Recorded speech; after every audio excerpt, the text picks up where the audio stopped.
上下5000年，幾多風流人物，每日半個鐘，由我指點江山。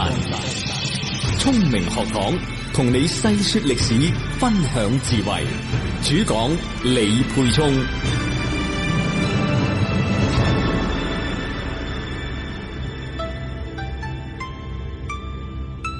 又到我哋聰明學堂嘅時間，歡迎各位捧場啊！大家好，我係李沛聰。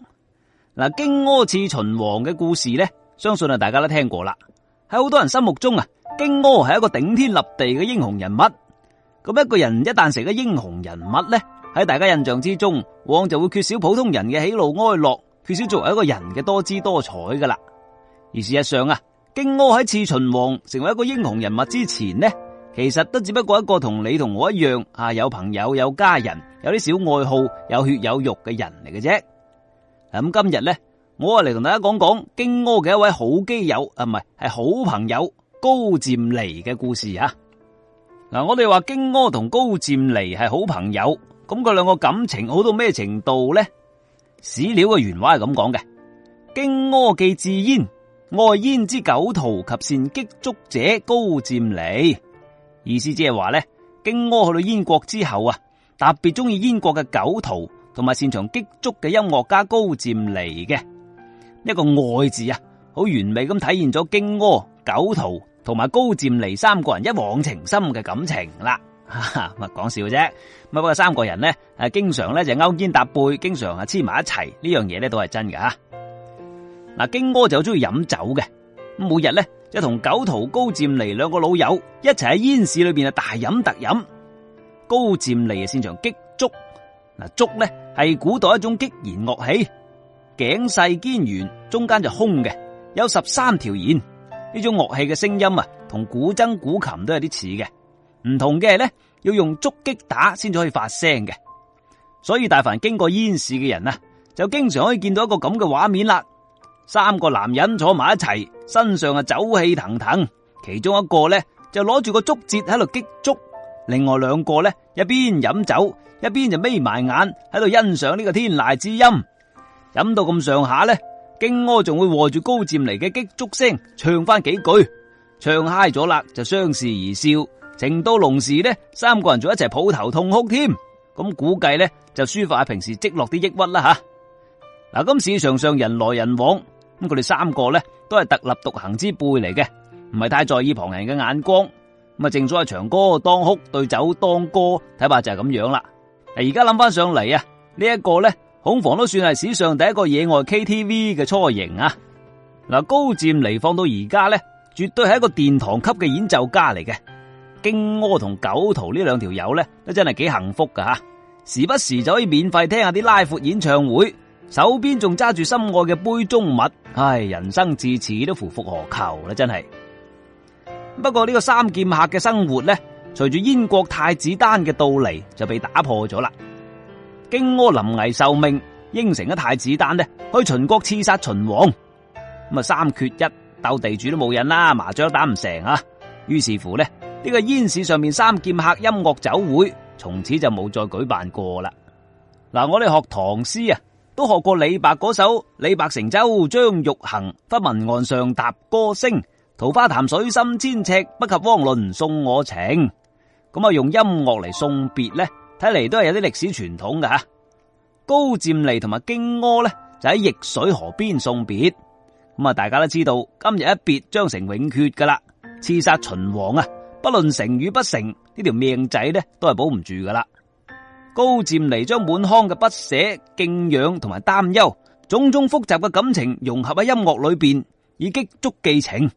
而荊軻啊，亦都感受到高漸離書法嘅情懷，和住竹聲呢，即興創作咗千古名句：風蕭蕭係易水寒，壯士一去係不復還。歌聲淒厲悲愴，真係聞者傷心，就見者落淚啦。嗱，咁刺殺秦王嘅任務本來就好艱巨噶啦。咁啊，荊軻仲好唔好彩啊？撞到個傳說中嘅豬隊友秦舞陽。咁呢個秦舞陽咧，係燕國大將秦開個孫。咁人哋話虎門就無犬子，咁呢個秦舞陽咧，係睇落都唔係犬子嚟嘅，年紀細細啊就犯咗條命案，殺咗人噶啦。咁唔知係當時因為未成年殺人唔使賠命呢，定係因為家門庇佑佢又冇事噃，仲成為咗當地有名嘅惡霸，周圍啲人呢都唔敢正眼望佢嘅。太子丹唔知點解硬係覺得呢個秦舞陽有前途，係要佢呢跟住阿荊軻去刺殺秦王。咁啊，秦舞陽呢個時候先13歲就陰公，咁去刺殺秦王，真係搵嚟教飛啦。咁其實太子丹呢個人呢，亦都唔係十分之靠譜嘅咋。國家即將易主，佢呢個未來接班人啊，唔想方設法加強國防建設，發展本國經濟，亦都唔聯絡其他啲諸侯國，更加就唔好講咩操練兵馬啦，硬係將國家命運、自己前途一大撇嘢呢，就壓咗喺個刺客身上。咁樣嘅人呢，演下古裝偶像劇都做得嘅，做一個國家嘅領導人，實在就唔係太合格噶。而且呢個太子丹似乎仲嫌荊軻唔夠悲情，幫佢配咗件13歲嘅助手。13歲嘅小朋友頂得咩用先得噶？唔拖後腿就假啦。所以呢個太子丹諗嘢呢，有時都唔知諗乜噶吓。嗱，本來荊軻仲想邀請一位住喺遠方嘅同道中人劍術高手蓋聶呢，一齊去刺殺秦王嘅。咁但係可能住得太遠古代唔塞車嘅，但係交通唔便利都認真攞命嘅。咁直到太子丹同賓客為荊軻送行嗰日呢，佢都仲未到啊。嗱，荊軻嘅意思本來想等齊人先出發嘅，咁但係太子丹心急，懷疑荊軻係咪唔想去吧，於是係用激將法，非常之唔好聲氣咁問下荊軻：哎呀，點解仲唔出發啊？既然係等人，不如嗌秦舞陽去先咧。荊軻一聽就知道太子丹對自己有所懷疑啦，心諗我都捨生取義，豁咗條命幫你刺殺秦王噶啦，你等多陣使死咩？之前託人揾我嗰陣都屙過啊，唔見你好着急啊！而家等一個生死攸關嘅人，點解你又唔肯等先得噶？成日將個秦舞陽掛喺口邊，嗰度友仔除咗個名好聽之外，有鬼用嘅咩？結果荊軻氣憤之下呢，就話你唔俾我等係嘛？咁任務失敗，你又怪秦舞陽啦吓！講完呢，就真係唔等啦，當堂就開船啟程，踏上之有去無回嘅死亡之旅。咁兩個人嚟到咸陽啊，秦王一聽話燕國派使者將樊於期同督礦嘅地圖送咗嚟，就好高興咁接見荊軻同秦舞陽啦。咁關鍵時候呢，呢個秦舞陽果然係冇料到噃，一見到秦國朝堂之上啲殺氣，就經已係成真發晒震啦。咁講到底呢，呢個秦舞陽門口狗嚟嘅啫，欺軟怕硬啊！以前喺屋企家人庇護之下就橫行霸道，仗勢欺人，而家去到異國他鄉，冇人照住自己呢，就當堂腳都軟埋啦。秦王左右啲侍衛見到唔對路，嗰個使者做乜嚇到面都青晒嘅？荊軻唯有幫佢兜底啦。呢個細路仔未見過世面嘅，從來都未見過大王咁有威嚴嘅。俾阿大王啲威嚴鎮住咗，真係唔好意思，真係唔好意思啊！大王呢大人有大量啊，原諒佢啦吓。咁正所謂千穿馬穿啊，馬屁不穿。秦王俾佢捧到飄飄然，咁冇咁在意啦。咁但係畢竟心裏邊都有戒心，就叫秦舞陽將地圖俾荊軻，叫荊軻一個人上嚟。咁刺殺呢家嘢咧，有時好似講相聲咁噶。咁兩個人講配合噶嘛，有人捧有人出，起承轉合咁先水到渠成嘅。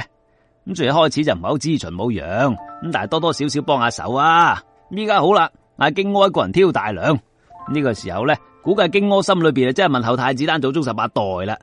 咁後邊嘅故事大家都知啦，荊軻不出意料，英勇犧牲。咁而壞消息咧，亦都接二連三傳過嚟，六國陸續被吞併，秦王嘅統一大業完成，有時間料理啲仇人啦噃。於是下令通緝太子丹嘅門客同荊軻。眾所周知啦，秦國嘅法律就出咗名殘忍嘅，有條法律叫連坐。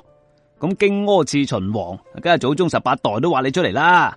更何況老朋友高漸離咧，係嘛？咁仲有一條法令咧，叫做知情不報就當包庇。咁於是高漸離為咗逃避官兵嘅追殺，就離開咗燕國國都，流落到一個叫宋子嘅地方，大概就係依家河北省嘅平鄉縣。喺嗰度咧，高漸離隱姓埋名，一半為興趣，一半係為生計所逼，就喺一間酒店裏邊做酒保，咁起碼包食包住啦吓。上下5000年，幾多風流人物，每日半個鐘，由我指點江山，聰明學堂同你細說歷史，分享智慧。主講李沛聰。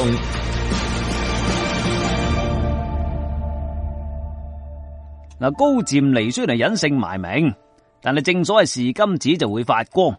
高漸離咁嘅高手咧，總係好難掩蓋自己光芒嘅。佢每次聽到客人座前嘅擊竹之聲咧，都總係會駐足傾聽一番，久久不願離去。有時仲自言自語，對人哋嘅擊竹技巧做出評價噃。咁佢咁高手，通常係彈人哋呢度彈得唔好，嗰度打得唔好噶啦。其他啲酒保聽到就唔忿氣啦噃。你條咁嘅友仔以為自己邊個啊？仲敢對啲客人擊竹說三道四評頭品足係嘛？於是呢，向老闆打小報告，諗住懟鬼老闆炒咗高漸離噃。殊不知呢個店老闆呢，真係幾有氣度噶，就攞咗個竹出嚟請高漸離演奏。咁一奏當然係技驚四座，轟動全場啦。老闆一聽就話：哎呀，你咁犀利嘅，做乜酒保先得噶？真係大材小用啊！老天爺知道我用音樂家嘅手嚟斟酒，會劈我嘅，真係。嚟，呢度以後就係你個舞台啦，好睇擊竹啊！客人捧場我加你人工。咁呢個老細都幾識做生意啊！滿座嘅賓客都係高漸離精湛嘅技巧拍案叫絕，紛紛係嗌 encore。我高漸離知道咧，再都隱藏唔住身份啦，於是翻房間稍事休息，換咗一身好講究嘅服裝，咁樣演奏咧，先對得起手中嘅竹同埋自己音樂家嘅身份嘅。咁再翻到座位之上擊竹高歌嘅時候佢就已經從一個普通嘅酒保變成咗嗰個光芒萬丈揾翻自己舞台嘅高漸離啦。呢個咧係佢同荊軻離別之後第一次放聲高歌。長時間嘅逃亡生涯令到佢幾乎都忘記咗自己係個音樂家。此時此刻可以放聲高歌，同竹合而為一，抒發自己鬱悶之情。高漸離感動到幾乎落淚。佢嘅歌聲悲壯激昂，和住竹嘅清中之音咧，唱出咗對好友嘅惋惜，對秦王嘅仇恨，對命運嘅控訴。音樂能夠打動人心只係因為其中情真意切。在座嘅賓客咧，一個個都聽到感動萬分嘅，不由自主就企起身離開座位，嚟到高漸離嘅舞台之前，久久都不願離去。古時候嘅人聽音樂都有禮節噶。如果覺得呢個音樂家嘅音樂係感動到你呢，就要用相應嘅禮節嚟接待佢，尊佢為上賓噶啦。咁從此之後高漸離喺宋寺呢個地方呢，就成咗名人。